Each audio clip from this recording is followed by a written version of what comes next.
Kita semua pasti sudah tahu kalau populasi harimau di Indonesia telah banyak berkurang. Berkurangnya populasi harimau di Indonesia disebabkan oleh banyaknya perburuan liar dan pembukaan lahan untuk perkebunan. Harimau dulu sering diburu untuk diambil kulit dan taringnya, bahkan ada juga yang dipercaya sebagai obat. Pada episode kali ini, kita akan membahas harimau Jawa.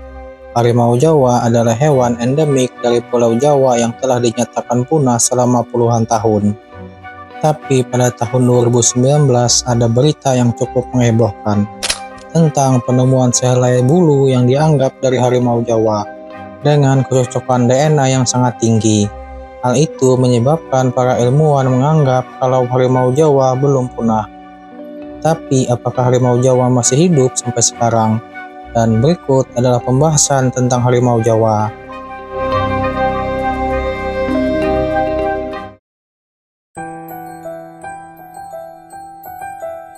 Harimau Jawa merupakan salah satu dari subspesies harimau yang pernah hidup di Indonesia. Dalam sejarah Indonesia terdapat ada 3 jenis subspesies harimau, yaitu Panthera tigris sondaica atau harimau Jawa, Panthera tigris balicca atau harimau Bali, dan Panthera tigris sumatrae atau harimau Sumatera. Sayangnya kini harimau Jawa telah dinyatakan punah sejak tahun 1980.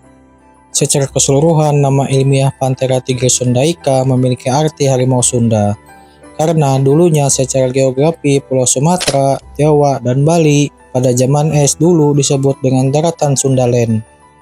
Setelah mencairnya beberapa gunung es yang menyebabkan menaiknya volume air laut, hal itu menyebabkan terpisahnya Sundaland menjadi beberapa pulau, yakni Pulau Sumatera, Jawa, serta Bali. Karena hal itulah, kini harimau-harimau yang dulunya mendiami daratan Sundaland terpisah menjadi 3 subspesies yang mendiami di setiap pulau-pulau tersebut. Ada beberapa perbedaan fisik DNA yang membedakan harimau Jawa dan harimau yang ada di pulau lain. Sama seperti harimau Sumatera, harimau Jawa memiliki ukuran yang kecil dibandingkan harimau lain yang ada di seluruh dunia. Hal ini mungkin disebabkan karena ketersediaan mangsa, seperti rusa, babi hutan, dan kerbau, yang lebih berukuran kecil dibandingkan dengan benua lain. Diperkirakan berat dari harimau Jawa tidak jauh berbeda dari harimau Sumatera, dan berat harimau Jawa jantan sekitar 100 hingga 140 kg, sedangkan untuk harimau Jawa betina sekitar 75 hingga 115 kg. Menariknya, setiap subspesies harimau memiliki corak warna yang berbeda, seperti harimau Jawa memiliki garis-garis yang panjang dan tipis, serta memiliki wajah yang kecil. Sedangkan untuk harimau Sumatera memiliki garis-garis yang lebih rapat dan berwarna lebih gelap. Di masa lalu, populasi harimau Jawa tersebar hampir di seluruh Pulau Jawa, yakni di hutan-hutan tropis dan pegunungan, bahkan juga pernah melintasi kebun-kebun warga.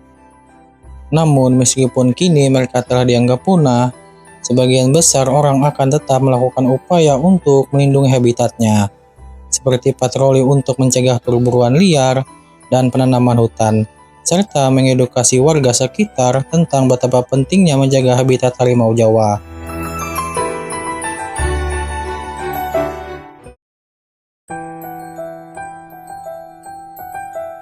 Harimau Jawa merupakan subspesies yang hidup terbatas di Pulau Jawa. Penyebab utama dari kepunahannya adalah akibat maraknya perburuan liar dan pembukaan lahan perkebunan, yang menyebabkan berkurangnya habitat harimau itu sendiri. Dulu hubungan manusia dengan harimau pada Pulau Jawa sangat menarik. Di satu sisi terkadang harimau dapat menjadi teman bagi petani, karena harimau dapat membantu untuk mengurangi keberadaan hewan yang merugikan seperti babi hutan, rusa maupun kawanan monyet.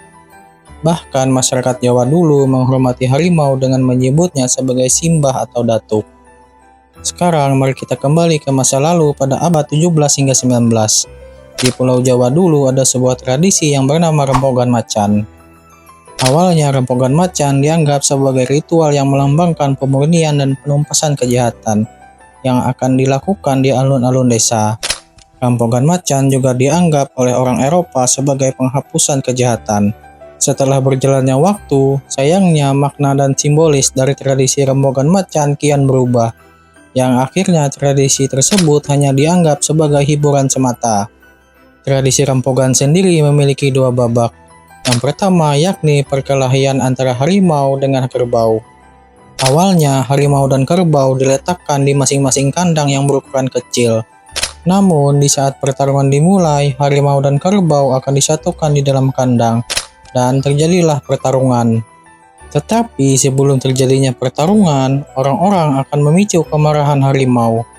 Harimau akan disundut dengan kayu atau ilalang yang terbakar, serta harimau akan disiram dengan air panas. Sementara untuk kerbau, tubuhnya akan diolesi oleh cabai dan daun jelatang.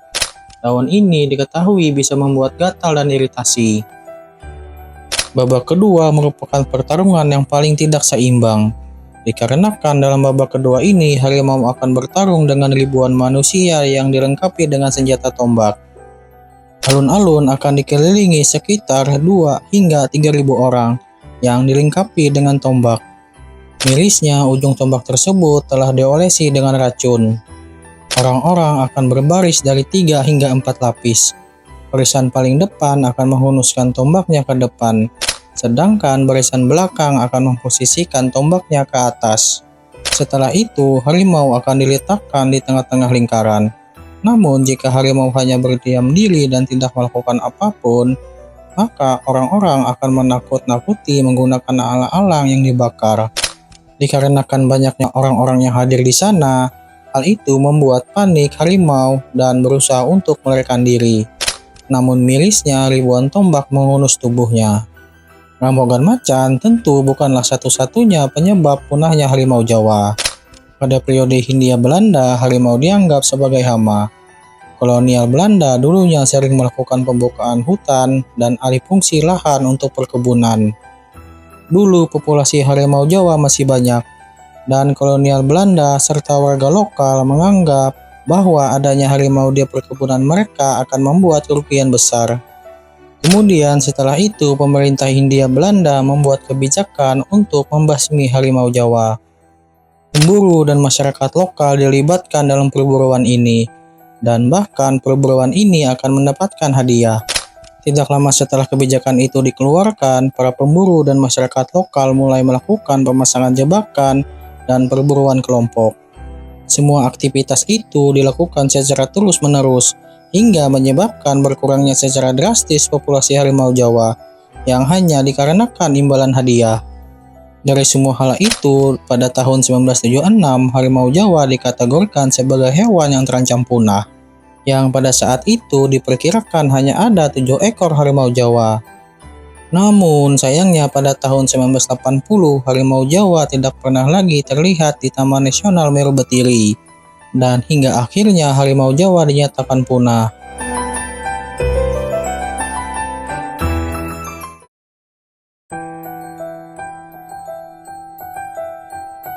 Seperti yang sering terjadi pada hewan-hewan yang dianggap telah punah, pasti selalu ada orang-orang yang melaporkan kalau mereka pernah melihat kembali hewan tersebut.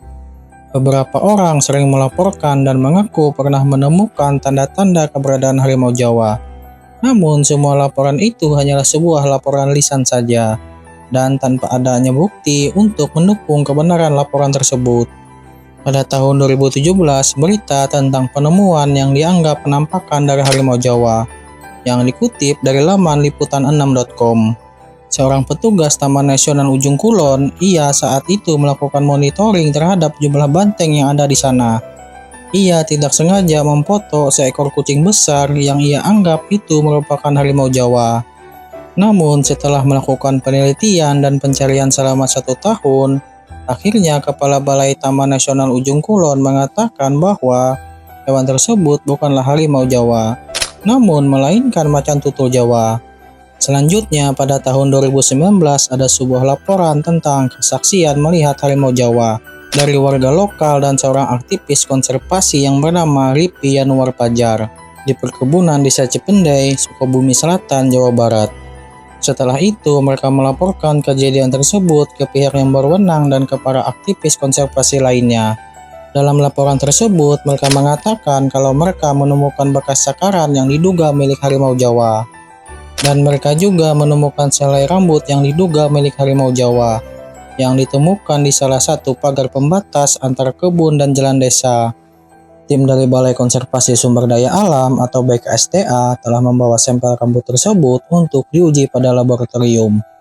Selang beberapa tahun, tim Badan Riset dan Inovasi Nasional atau BRIN telah melakukan analisis DNA dari rambut harimau Sumatera dan macan tutul Jawa serta spesimen harimau Jawa milik Museum Zoologi Bogor yang telah dikumpulkan sejak tahun 1930. Dan hasil analisis menunjukkan bahwa sampel rambut harimau yang ditemukan di Sukabumi Selatan menunjukkan kemiripan DNA sebesar 97,6% pada harimau Sumatera dan 96,87% dari DNA harimau Bengal.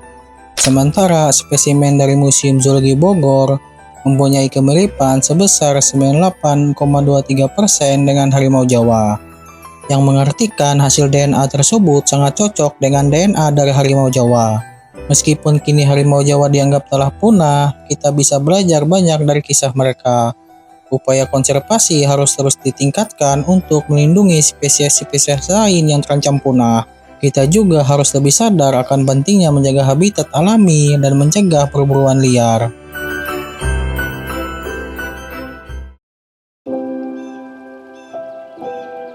Terima kasih telah menonton video ini, dan saya sangat berterima kasih kepada teman-teman yang telah menonton dari menit awal hingga akhir.